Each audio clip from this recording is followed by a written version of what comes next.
आप लोगों को एक बात हमेशा याद रखना है कि कितने भी अच्छे सर से पढ़ने के बाद ये क्वेश्चन जो है आपको खुद रिवाइज और प्रैक्टिस में रखना है। अगर नहीं रखिएगा तो ये आपका अपना नहीं होगा। कहने का मतलब ये है, ये नहीं समझना है करे इसको तो बोलने का काम ऐसा ही बोलता है, तो ऐसा नहीं समझना। हम लोग का कहना काम रहता है, कह देते हैं, और आप लोग को करना काम है, करिए अथवा ना कीजिए, ये आपका जिम्मेदारी है। करते हैं तो बहुत अच्छा, ना करते हैं तो भी अच्छा है। तो आइए भारतीय वन के बुक से एक्सरसाइज 3 के सी में दीर्घात समीकरण में हम लोग, आज मेरा क्लास है 12वां होगा मेरा। 13 का क्वेश्चन लिखे हैं, 13 का 1 नंबर। किसी संख्या कह रहा है, किसी संख्या तथा उसके व्युत्क्रम का योग 10/3 है तो संख्या निकालना। कहता है, फिर समझिए, कहता है किसी संख्या तथा उसके व्युत्क्रम, कोई संख्या है उसका व्युत्क्रम का योग कितना है 10/3 है तो संख्या निर्धारित करना है। तो यहाँ देखिए कोई संख्या इसमें तो दिया हुआ नहीं है, तो आपको मान के ही चलना पड़ेगा। तो सॉल्यूशन में मानना पड़ेगा। तो माना कि संख्या कितना मान लीजिए, माना कि संख्या x, हम लोग संख्या x मान लिए।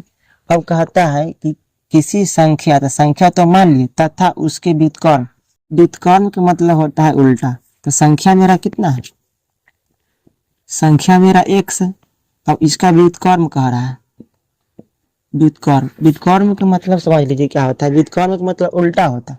उल्टा कहने का मतलब इसके नीचे कुछ नहीं तो कह देंगे 1, तो हम उल्टा कर सकते 1/x। व्युत्क्रम का मतलब यही होता है उल्टा।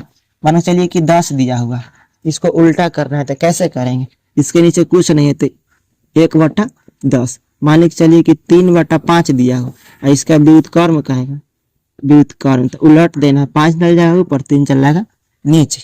व्युत्क्रम का मतलब यही होता है।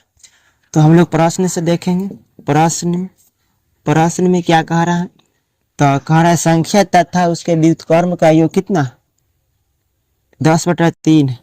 योग कितना दिया, योग कहिए या योगफल कहिए, बात एक ही है। कितना दिया है 10/3। योग या योगफल का मतलब जोड़ होता है। तो संख्या तथा उसके व्युत्क्रम 1 कितना है x, इसका योग कितना दिया 10/3।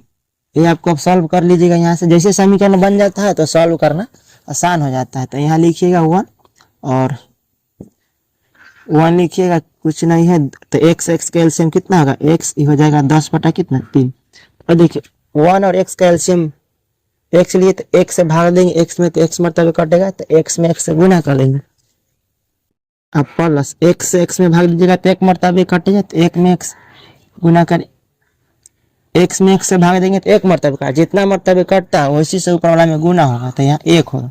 अब क्रॉस गुना कीजिए, इससे 3 से, तो 3 से कीजिएगा तो 210 है, तो दोनों में 3 से करना होगा, तो 3x स्क्वायर अब प्लस कितना हो जाएगा 3, और 10 में x से गुना कीजिएगा तो हो जाएगा 10x। यहाँ पर देखिए अब 3x स्क्वायर, ये प्लस में 10 तो लाइएगा तो माइनस में 10x, प्लस में 3 बराबर 0। अब देखिए आप यहाँ से 2 तरीका है, गुणनखंड भी कर सकते हैं और द्विघात सूत्र भी लगा सकते हैं। तो आप गुणनखंड करना चाहते हैं तो यहाँ देखिए, अगर शुरू में कोई अंक आ जाए तो फर्स्ट इंटू लास्ट करते हैं। फर्स्ट इंटू लास्ट करने का मतलब है कि शुरू में कितना है 3, बाद में कितना है 3, गुना करेंगे कितना है 9। अभी 10 जो देख रहे हैं ना, 10 जो देख रहे हैं, ये 10 को 2 भाग में तोड़ना, बराबर भाग में नहीं 2 भाग में तोड़ना है कि गुना करने पर 9 आ जाए, जोड़ने या घटाने पर 10। गुना करने पर 9, जोड़ने घटाने पर 10। तो आप ला सकते हैं। इस गुणनखंड बनाना थोड़ा सा कठिन होता है, ज्यादा नहीं। तो है तो छोटा सा 9, तब कहिए 3 में 3 से गुना करेंगे तो 9 आ जाएगा, तो 9 तो आ जाएगा लेकिन 10 नहीं आएगा। तो देख लीजिए गुना करके, 3 में 3 से गुना करेंगे तो कितना आ जाएगा 9, जोड़िएगा तो कितना आ जाएगा 6, लेकिन माइनस कीजिएगा तो कितना आ जाएगा 0, लेकिन 9 लाना है। अब देखिए 9 लाने के लिए एक छोटा सा है 3x स्क्वायर, माइनस में 10 लाना है ना, तो लिखेंगे हम लोग यहाँ माइनस में 9x और माइनस में x और प्लस 3 बराबर 0। यहाँ देखिए 9, यहाँ कुछ नहीं तो 1, 9 में 1 से गुना करेंगे 9, अच्छा 9 माइनस में 9 हुआ, माइनस में 1 हो तो माइनस में क्या हो जाएगा 10 हो। अब देखिए यहाँ से आप कॉमन कर सकते हैं, 3 का पहाड़ा में ना हो तो 3 कॉमन ले सकते हैं, दोनों में x है तो एगो x, तो बचेगा x, 3 ले ही लिए x लिए तो एगो x बचेगा, और इनमें से x बाहर तो 3 ते कितना आ जाएगा 9, माइनस 1 कुछ नहीं तो 1 लेना है। अब देखिए दोनों में सब डिफरेंट है तो 1 से भाग देंगे तो उतना ही होगा, चिन्ह बदल जाएगा, माइनस प्लस कितना आ जाएगा माइनस। कहते हैं गुणनखंड चेक करने का एक ही तरीका है कि दोनों घर वाला सेम आ गया तो गुणनखंड सही, अगर डिफरेंट आ गया तो गुणनखंड गलत है। दोनों सेम है घर वाला तो घर में से ले लीजिए, घर में से लीजिएगा तो कितना हो जाएगा x माइनस 3, अगर घर के बाहर से लेना होगा तो 3x माइनस 1, 3x माइनस 1 बराबर 0, दोनों के थी बराबर में 0 जाएगा तो 3x माइनस 1 बराबर 0, तो ये हो जाएगा माइनस में है तो प्लस में, 3x बराबर 1 बटा कितना हो जाएगा, माइनस में है तो प्लस में आ जाएगा 1, x का मान निकालिएगा तो 1 बटा 3 हो जाएगा, तो इसीलिए x का मान हो गया 3 और 1 बटा 3।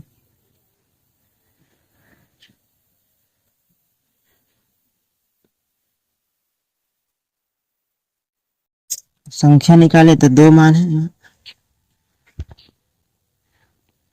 तो आज इतना ही रहने देते हैं, मिलते हैं नेक्स्ट वीडियो में।